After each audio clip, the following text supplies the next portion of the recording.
الحمد لله رب العالمين والصلاة والسلام على سيدنا محمد وعلى آله وأصحابه أجمعين. فأعوذ بالله من الشيطان الرجيم. بسم الله الرحمن الرحيم. ألف لام ميم ذلك الكتاب لا ريب فيه هدى للمتقين. صدق الله العظيم. وقال النبي صلى الله عليه وسلم: خيركم من تعلم القرآن وعلمه، أو كما قال عليه الصلاة والسلام. مؤمنان ورونو، دا کوم حدیث شریف چې ما تاسې حضور کې تلاوت کو، دا حضرت عثمان ابن عفان رضی الله تعالی عنه لنبی کریم صلی الله علیه وسلم څخه را نقل کوي چې فرمایي: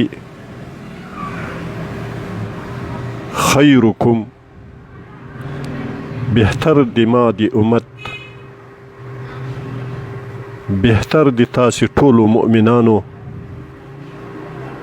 من هغه څوک ده تعلم القرآن چې زده یې کو قرآن، وعلمه او ورویښو نورو مؤمنانو مسلمانانو ورونو ته. دا حدیث شریف متفقون علیه حدیث ده. الله دې موږ ته دا منقبت او دا فضیلت را نصیب کی چې موږ قرآن زده کو او قرآن نورو ته ووایو. د صوت القرآن له خپرونې څخه د قرآن عظیم شان پښتو روانه اسانه ترجمه وړاندې کیږي. د تاسې ورونو التماس کیږي چې قرآن عظیم شان را واخلي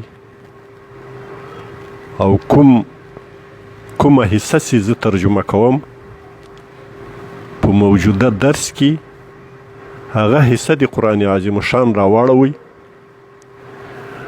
او قرآن عظیم شان الفاظ و کلمات لولي او زه چې کومه ترجمه درته کوم هغې ته متوجه اوسئ، له خپل الفاظو سره تطبیق ورکوئ. نن درس له شروع د سورة بقره څخه ده او دا سورة بقره به له اول آیاته شروع کیږي تر اووم آیاته پورې چې دا اول رکوع مکمله کیږي، پوره کیږي. دا ترجمه به تاسې ته وړاندې کوو. د سورة بقره شروع سوې ده فالف لام میم جمله و کلمه باندې. دا کلمات مقطعات القرآن بلل کیږي: الف لام میم یاسین طه قاف نون. دا مقطعات القرآن دي او د قرآن عظیم شان د سورتونو په جمله کې په 90 سورتو کې دا په شروع کې ذکر شوي دي. او دا مفسرین کرام لمتشابهات القرآن او لاسرار القرآن څخه بولي چې دا د قرآن عظیم شان متشابهات کلمات دي او اسرار د قرآن عظیم شان دي. سر ده په دې کې، راز ده په دې کې د الله او د خپل حبیب تر مابین او محققه ترجمه یې شاته نه ده معلوم. مفسرین کرام یې داسې تفسیر کوي: الف لام میم الله اعلم بمراده بذلك. معنا الله خپيږي په مراد خپل باندې لدې کلمه. نو الله تبارک وتعالى د سورة بقره په شروع کې داسې فرمایي: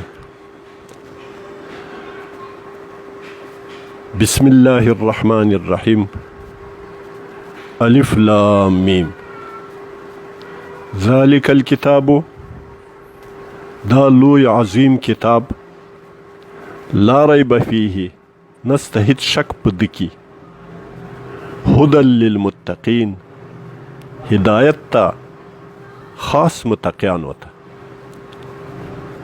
هغه څوک ګټه تر اخیستی سي چې متقیان یي او نیکانو پرهیزګار بندگان دی الله یي. که څوک مؤمنان نه یي، په ایمان مشرف نه یي، که څه هم قرآن اروي، علم پې لري، زده یې کی، خو چې ایمان و عقیده نه پې باندې لري، د هغوی دپاره هدایت نه ده. هدایت چاته ده؟ متقیانو ته ده.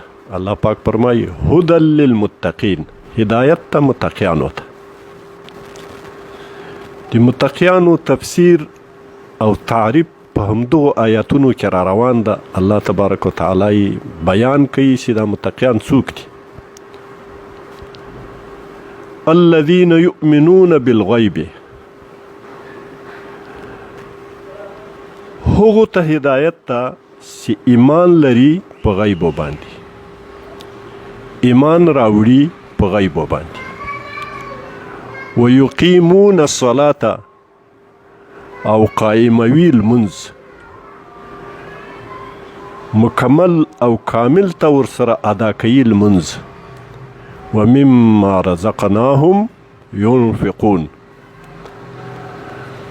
او ځینې له هغه ماله چې ورکړي موږ دوی ته، ينفقون، خرڅوي او نفقه کوي، مصرفوي.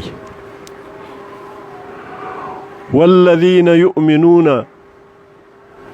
او هغو ته هدایت ته چې هغه ایمان راوړي بما انزل الیک، په هغه کتاب چې نازل کړی سوی تا ته، چې قرآن عظیم شان ده.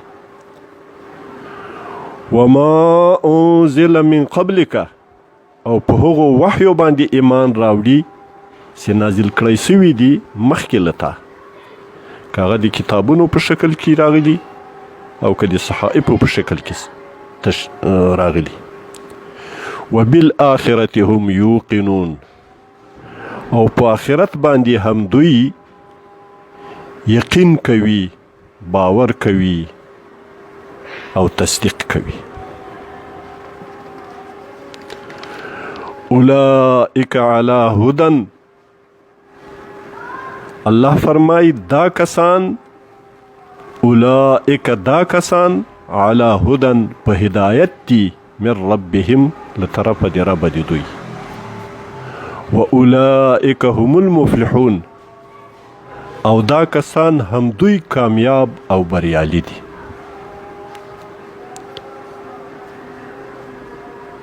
ان الذين كفروا، بشک هغه کسان چې کافران سول، مومن به او ضروریاتو د دین باندې ایمان نه راوړ.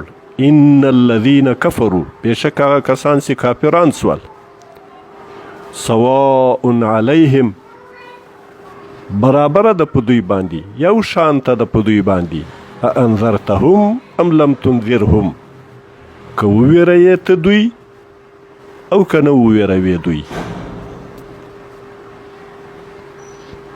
انذرتهم، ایا که وویروې ته دوی، ام لم تنذرهم، که نه وویروې دوی له عذاب او له جهنم او له حساب و کتابه. لا یؤمنون، نه راوړي ایمان دوی. ولی ختم الله على قلوبهم وعلى سمعهم،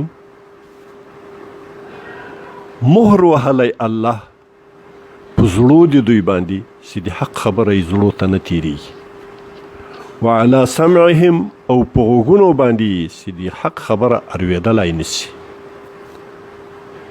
که یې واروي